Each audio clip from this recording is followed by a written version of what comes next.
Thank you, council members. It's my honor tonight to introduce Wendy McClure, who's the chair of the Planning and Zoning Commission. Wendy? Rod?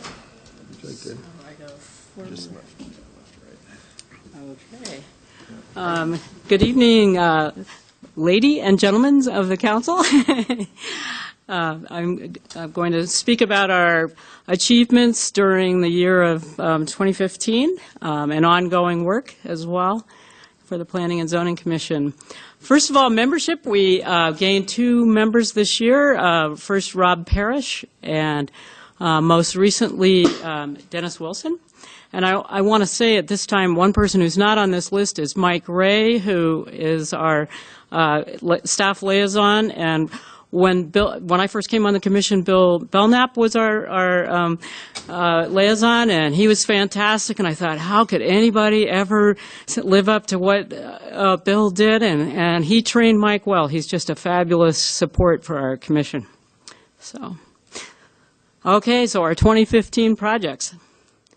One that has already been through council about a year ago, that was several years in the making, is the accessory dwelling units. I think 2 of you were on the commission when that started, and it certainly was ongoing when I joined the commission. But at any rate, it's I guess there's 3 of them that have been constructed to date, which the accessory dwelling, for those of you who don't know, is the opportunity to construct a secondary dwelling unit that is accessory to a single-family dwelling. Owner occupancy is required. The occupancy limit is 2. The square footage is limited to 600 square feet, and additional off-street parking, 1 stall is required. And that was one of our major projects for several years. We looked at light manufacturing because there had been some requests to integrate lower impact manufacturing into across several zoning districts, and revise the definition of it and remove the conditional use permit requirement in some zones where there's low impact, and introduced the conditional use permit in other zones as an oversight of going through with the light manufacturing. And I guess the request initially came from Biketronics, is that right? No? Oh. Okay, yeah. In terms of temporary uses, sort of a similar thing when we have a zoning code that unless something is expressly permitted, it's not allowed, and so a way to really work with temporary uses like food carts, food trucks, etc., and allow them, get them as part of our zoning code with standards in terms of access, etc. Outdoor uses as well, sort of in the same vein, allowing certain outdoor uses in some of our commercial zoning districts. Mike brought us the floodplain ordinance. We've, I guess the city over the years, working with the university, has been able to improve the floodplain situation in Moscow, so it's contracted, and also to bring our ordinance into alignment with current Federal Emergency Management, what was the Association standards? Yeah, thank you. FEMA, I've always just thought of it as FEMA. But anyway, and so we worked on that and got it up to date. So quite a bit of our work in recent months has been updating things. Legacy Crossing, which you heard about earlier tonight, is we looked at changing some of the design guidelines to reduce the window area requirement for ground floor uses, realizing that some of the market demand that was revealed through a market study indicated that residential and medical office uses have there's a strong need for them, and maybe there isn't as much need for full storefront on the ground floor as was initially envisioned, and so we made some modifications there. And also just contradictory parking requirements where the code is in alignment with what is actually stated in for Legacy Crossing. The central business district, also looking at the ability to have residential uses on the ground floor under in certain areas of the Central Business District through a conditional use permit. Current projects this one is this one is a big one. We've been updating relevant criteria and standards for land use actions to bring them in compliance with the Idaho Land Use Act, and it's just mostly the wording of things. And so Mike has brought us at each meeting sort of a piece, whether it's planned unit development or comprehensive planning, but changing the language to get it in conformance with other jurisdictions, and also and he's brought us samples from many communities each time, and we've looked at tweaking our language so it falls within compliance and also is maybe a little streamlined in some cases. And updating the parking lot standards, we're working on that one right now.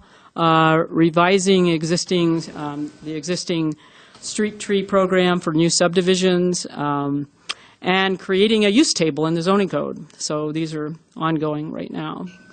And I guess with that, does anybody have any questions? And Mike will probably be better qualified to answer them than I will, but I'll try. Yeah. Wendy, of the three accessory dwelling units, were they all freestanding, or were a couple of them part of an existing building? Maybe Mike. Yeah, I'll let Mike address that because he's seen them. So I'm interested in that because I was on P&Z when that got started, and Sure.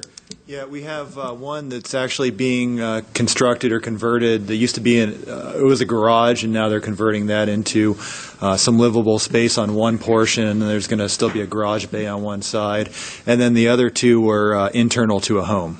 So they were, in this circumstance, they had a bonus room above a garage, and you can't tell from the street. It just looks like a single-family dwelling, and they ended up creating a small accessory dwelling unit above the garage on the house, but it was attached. So. I've got one. Could you talk a little bit about what's going on with the street tree ordinance looking into? Well, we had formed a subcommittee, which was comprised of some contractors, subdivision developers, land use attorney, a couple citizens, and a couple planning and zoning commission members, and they were reviewing really the best way to proceed with getting more trees planted within subdivisions. Anytime you have a new subdivision, you're required to dedicate, or the subdivision developer is required to submit a certain amount of money to a street tree fund, and then in return, as the houses are developed, then either the property owner is able to receive a voucher, or a contractor who built the house is able to receive a voucher, and then they're able to plant the trees within the tree lawns, however many trees are allotted per each lot.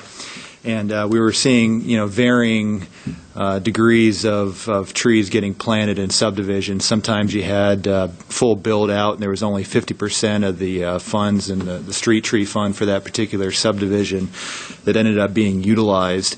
And so we're, working with Parks and Recreation Department and trying to maybe rework that program a little bit. And so we wanted to go to the people that are, directly involved, the contractors, the subdivision developers, and get their input as to, what they would like to see before we ended up proceeding. And so that's what we've done at this point. And now we're, it's coming back. We're going to have a meeting probably in the next week or two to discuss probably the best portion of the city code to put that. And then we'll work through Planning and Zoning Commission, and then probably, move forward with a proposal to City Council over the next few months. So maybe with an eye towards, as the houses are completed, the trees go in as part of the development, as opposed to relying on the homeowner eventually to put them in after the fact? Yeah, I think the recommendation coming from the advisory committee was that it was going to be tied to the certificate of occupancy. So as soon as somebody, all the work's done and they're able to move into the house, then we'd tie that to that, and that'd just be one of the requirements that they'd be required to do. We did hear a little bit of concern from contractors who wanted, maybe it's in the middle of winter where you aren't able to plant the tree, snow on the ground, and Usually we'd issue a temporary certificate of occupancy, but banks have gotten a little bit more hesitant to do that. They want a full certificate of occupancy before they're going to release the home loan.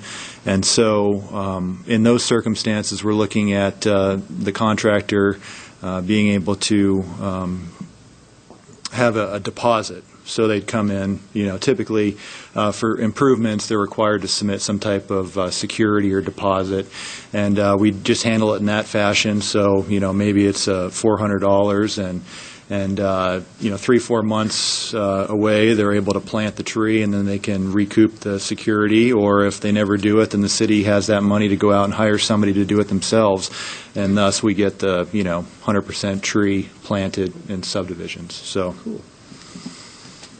Anybody else got anything? Thank you. No, thank you, Wendy. Thanks, Mike.